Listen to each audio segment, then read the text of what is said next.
Hey guys, Justin with Prime Reptiles here, and today I want to show you my bearded dragon and tips for getting a bearded dragon if you don't own one and plan on getting one or just want to know a little bit about them. So this is Spyro, my juvenile bearded dragon. He's a male, I'm pretty sure. I'm not positive, but from what it looks like, he's developing the male glands. So if you want to get a bearded dragon and have never owned a reptile before, a good place to start would be research. Always do your research before getting a reptile, because you don't know what you're getting into unless you know what you're getting into, so to speak. It kind of sounds stupid, but what I mean by that is don't get something that you have no idea how to take care of, and don't just be like, oh well, I'll wing it. Never wing it with a reptile, because there's so much to worry about. When you get a reptile, a couple things need. You're going to need a heat lamp. This is how they stay warm, because reptiles, as most people know, are cold-blooded, which means they can't digest their food or manage their body temperature without a natural source of heat. So a heat lamp is essential. With some lizards, you don't need a heat lamp, but you do need heat pads, which go with snakes, leopard geckos, certain geckos, and that's all I can think of that need heat pads. It's never a bad idea to have a heat pad with any reptile, just in case they get down and they're feeding or something. It keeps them warm. It's not needed though, especially when you have a big enclosure. There's not really a way to keep a big heat pad. I mean, there's heat tape and all, but that's just really technical. And another thing with a reptile you're going to need is a UVB light. This is UVB, for anybody that doesn't know, comes from the sun, and a reptile needs that because it's how they get their vitamins. Without it, they'll develop metabolic bone disease and die they usually develop it within 3 months of not having UVB light at all. So it's essential. There's no doubt about it. Bearded dragons are omnivores, which means they eat insects, meat, vegetables, fruits, basically anything. These are one of the best starter reptiles, right next to leopard geckos. And the reason I say bearded dragons are probably the number one is just because of their temperament. I've heard of leopard geckos that are don't have a good temperament. I mean, I don't own any leopard geckos, and I actually plan on getting 2 of them to breed Saturday, and right now it's Thursday, so 2 days. But when they're babies, they're very squirmish. Leopard geckos I'm talking about, by the way. They're squirmish, and they hiss. Not hiss, but they like bark almost. Once they're older, they have an awesome temperament. But bearded dragons, off the bat, have a great temperament from the time they're babies. When you get a baby, don't put it on walnut. This is walnut chippings, but don't put it on that as a baby. The reason I have him on it is because when he was born, the breeder right off the bat put him on it. So he's been living on it all his life. It's all he knows. So when I brought him home, if I were to put him on reptile carpet, it'd sort of be a stress thing for him. And it probably wouldn't be all that great, because the worst thing is a stressed out animal. It can sometimes even lead to death if they're stressed out too much. But the breeder had him on it from birth. It's digestible completely. It's not like I'm putting sand in there. It's just walnut shavings. It's completely digestible. So when they get bigger, you can put them on this, but when they're babies to juveniles, you usually have them on carpet. But this is just a pretty rare case. And see what he did there is he licked it, and that's because it has calcium in it. And they're usually fine with it. Like, they can lick it, and it's not going to kill them. They're alright. But like if sand was in there, for example, it would cause impaction, and that would usually lead to death. So yeah. If you plan on getting a bearded dragon, like I said, if you've never owned a reptile, get an adult. It's just a lot less to worry about.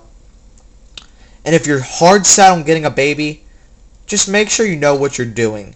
Make sure you know what you're getting into. Make sure you're not feeding them big size food, for an adult. Not large crickets, small to medium. When you give them salad like that, it's got to be diced up smaller than their head, completely smaller than their head. But you gotta eye it to make sure they can swallow it, or they'll choke. It's common sense. You know, it's like sticking a large jawbreaker down your throat and expecting to swallow the whole thing. It's not going to work. But these guys are great for little kids because their temperament is awesome. They enjoy being handled, and they're just fairly easy to take care of. A little bit about mine. He's pretty spoiled. He likes sleeping on the hammock, but he will not sleep on it unless I have a blanket down. And when the blanket's down, he'll bury himself in it, but if it's not there, he will not go to bed. They're also good with kids because, one, they like interaction, but they're pretty observative. So, like, he watches TV, for example. He enjoys watching cartoons. But, like, reality TV shows and all, he won't watch. I don't know why. That's not a bearded dragon thing. That's him. He doesn't pay attention to it. But, like, when cartoons are on, like SpongeBob, he watches it. And I know this video is fairly long, but it's pretty much just a care video mixed with, like, the introduction to this reptile of mine. And he goes everywhere with me. He sits on my shoulder and goes outside to get the mail and the trash can. And he sits out back by the pool when I'm out there with him. Never leave a reptile outside unsupervised. Don't ever do it because it's not good. So this is really just a care video mixed with an introduction. And I'll obviously have updates for him starting soon just because I got my video camera working again. I plan on getting a new one. All my editing stuff is working again, like all my software. I don't know what happened. It's just been hectic, like I said, for a couple weeks. So yeah, he is not probably going to be a breeder when he gets older because he's just too much of a, he's too much of a pet for me. And I just feel like if I bred him, it might change his personality a little bit. He might just become more independent and, you know, he's like a best friend to me sort of deal. He goes everywhere with me, and I just want to keep that, but I do plan on getting a pair of bearded dragons to breed. If you're interested, when you're watching this video and interested in getting a bearded dragon, send me a message via email or Facebook. The link to my Facebook's on my channel. So send me one, and when I breed, you know, I might be able to hook you up. And starting Saturday, like I said, I'm going to get a pair of leopard geckos from a Reptile Expo, which I will make a video for Reptile Expo pickup. And if you're interested in the leopard gecko instead, let me know. And I can, again, you know, hook you up, because that's what I want to do. And I like spreading the love of reptiles, because they're an awesome pet. They're exotic, fairly exotic. So they're awesome pets. Some don't make awesome pets, though, and I'll make a video on that probably eventually, what reptiles do and don't. For example, reptiles that get really big usually don't make good pets if you don't know what you're doing. But there's exceptions for that, of course. Like iguanas and all. Some have a bad rep of being mean, and some have a rep of being tame, and that's just all in personality. But they don't usually make a good pet for beginners because of the size they get, you know, and if you're not prepared to take care of it, it's not a good idea. But bearded dragons, leopard geckos, crested geckos, stuff like that makes awesome pets.